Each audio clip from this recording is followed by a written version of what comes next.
Over the past 3 years, the US government has allocated over $5 trillion towards COVID relief stimulus, in addition to regular budgetary spending. Reflecting on this expenditure, many economists now concede that it may have been excessive and possibly not optimally implemented. However, regardless of the efficacy of these measures, one undeniable outcome is the dispelling of the notion that governments lack the financial means to fund a universal basic income, or UBI. The enormity of the COVID relief spending prompts contemplation. Could this colossal sum have been better utilised by providing every working-age American with a monthly stipend of $1,000 for the duration of the pandemic's economic impact?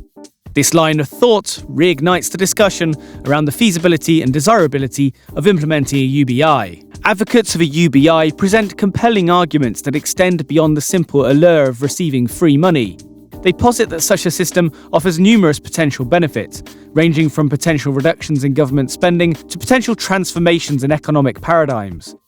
Exploring these claims necessitates an examination of several key questions. How do proponents envision funding such a system? What advantages does UBI offer traditional welfare structures? And crucially, what challenges and drawbacks must be addressed before such a sweeping policy is implemented? The discussion on Universal Basic Income, UBI, requires a thorough examination of its viability and potential impacts on economies and societies. UBI is a financial support program designed to provide income to every eligible individual within an economy, with few exceptions such as minors and non-citizens. Under UBI, all eligible recipients receive the same amount of money, regardless of their income level or status. Andrew Yang's proposal of $1,000 per month gained significant attention during his 2020 presidential campaign. Overall, understanding the nuances of UBI proposals is crucial for assessing their feasibility and implications. The significance of the UBI payment varies depending on individual circumstances.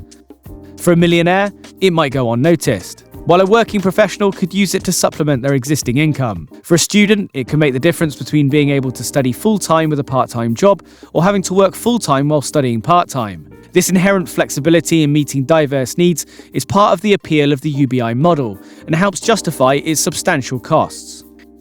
In the United States, traditional welfare spending typically amounts to around $500 billion annually between federal and state governments, although these figures may have been skewed by the COVID relief stimulus. Notably, this excludes expenditures on Medicare and Medicaid, as UBI proponents generally do not advocate for replacing these programs. A significant portion of traditional welfare spending goes towards administrative expenses, including salaries for caseworkers, auditors, and other staff involved in running social security programs. Replacing traditional welfare programs with a universal basic income, UBI, could potentially reduce overhead costs significantly. However, 3 major challenges exist with this proposition. Firstly, implementing a UBI at $1,000 per month for all eligible Americans would far exceed the current expenditure on social security programs, even if administrative costs were entirely eliminated. Secondly, the universality of UBI poses issues, as $1,000 per month may be inadequate for certain recipients, such as those with disabilities or in high-cost areas. Traditional welfare systems aim to tailor benefits to individual needs to prevent poverty and ensure fair distribution. In essence, while the concept of UBI holds promise, its implementation faces significant hurdles, including its immense cost relative to existing welfare programs and the challenge of adequately meeting the diverse needs of recipients. These complexities underscore the necessity of thorough analysis and careful consideration before adopting such a transformative policy.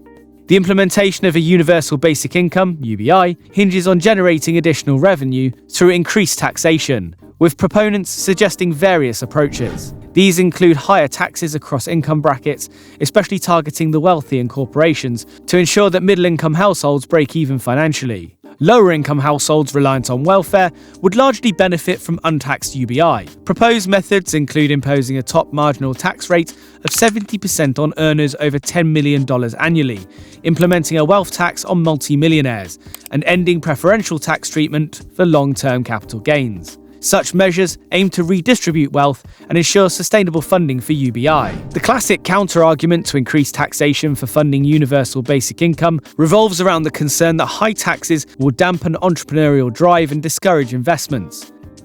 The premise suggests that individuals may be less inclined to start their own businesses or engage in risky investments if a significant portion of their income is destined for government coffers, whether through income taxes or wealth taxes. However, this argument overlooks the fundamental drivers of entrepreneurial activity and investment. Ultimately, individuals pursue such endeavors because of the potential for substantial returns, regardless of the tax implications. Even with higher tax rates, the allure of significant financial gains remains compelling enough to incentivize entrepreneurial ventures and investments. In essence, the argument that increased taxation will dampen the profit motive is largely unfounded, as individuals are motivated by the potential rewards inherent in successful ventures, regardless of tax rates. While it's true that excessively high taxes could prompt wealthy individuals to consider relocating to countries with more favorable tax regimes, the feasibility of such actions varies depending on individual circumstances and citizenship status. For American citizens, taxation obligations persist regardless of residency status, unless they choose to renounce their citizenship. However, for citizens of other countries, the option to relocate to minimize tax liabilities is a genuine consideration. This potential mobility of wealth underscores the importance of carefully considering taxation policies to avoid unintended consequences. The anecdotal example of a successful YouTuber in Australia highlights how high tax rates can influence individuals to consider relocating to countries with lower tax burdens. Facing the prospect of a 70% income tax rate, the individual expresses intentions to explore such options while maintaining Australian citizenship. This reflects concerns over potential loss of tax revenue due to capital flight, exacerbated by increased geographic mobility facilitated by remote work. The narrative underscores the importance of balanced taxation strategies that support economic growth without discouraging innovation and entrepreneurship. It's undeniable that governments worldwide could improve their taxation strategies for the ultra-wealthy, at the very least ensuring that they pay taxes at rates commensurate with those of the working class is essential. However, governments must also recognise that individuals with substantial resources have numerous options at their disposal.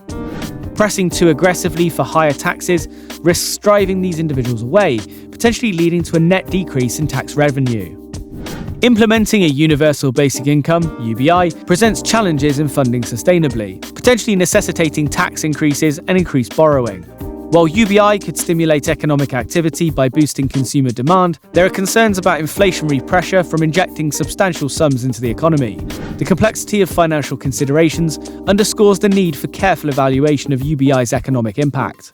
To counter the inflation concern, some argue that if tax increases fully offset UBI expenditures, the government wouldn't be conducting expansionary fiscal policy. Rather, it would simply redistribute funds. However, this overlooks the stimulating effect of UBI on the economy. While the government's net expenditure might remain unchanged, UBI reallocates wealth by providing more to lower-income households and taxing wealthier individuals. Although someone earning $5 million a year might not be significantly affected by paying an extra $1 million in taxes, the redistribution of funds still has a stimulating effect on economic activity. In essence, while UBI could bolster consumer demand and stimulate economic growth, the potential for inflation remains a significant concern. Finding the right balance between providing financial support and managing inflationary pressures would be crucial in implementing a UBI effectively. For individuals earning substantial incomes, an extra $12,000 per year from a universal basic income, UBI, likely wouldn't significantly alter their spending habits. They would still enjoy a luxurious lifestyle with lavish homes, choice of vehicles, and leisure travel and dining experiences. However, for those on lower incomes, this additional income would represent a significant boost. Many individuals, even with decent salaries, struggle to save, with most of their earnings allocated to taxes or basic expenses. For lower-income households, a UBI could effectively increase their disposable income by close to $12,000, leading to substantial increases in spending. Consequently, the aggregate effect of UBI would likely involve minimal reductions in spending from high-income households, coupled with significant increases in spending from lower-income households. This would exert strong upward pressure on consumer prices, potentially leading to inflationary pressures. While UBI is often touted as a solution to the challenges posed by automation and job displacement, its true value may lie in its ability to serve as a thought experiment or case study for addressing broader issues in modern economies. These include concerns relating to wealth inequality, the efficacy of welfare systems, the impact of global capital mobility, and the looming prospect of widespread job automation. While the true solution of these complex issues likely lies somewhere between extreme laissez-faire approaches and blanket UBI implementations, exploring the potential outcomes of such policies can provide valuable insights into the multifaceted challenges facing modern societies. Similarly, it's unlikely that figures like Andrew Yang truly expect the US to adopt their proposed UBI system. However, the mere act of introducing the concept in a high-stakes arena, such as a presidential campaign, has sparked widespread awareness and contemplation. This exposure has prompted many to consider modified or scaled-back versions of the idea. While the future is inherently uncertain, and economists are far from infallible predictors, it's crucial to continuously explore innovative approaches to improving the well-being of economic participants. Stress testing new ideas ensures readiness for whatever direction the world may take. We discuss about universal basic income in this video. If you found this video helpful, don't forget to like, share, and subscribe for more valuable content. Thanks for watching, and I'll see you in the next video.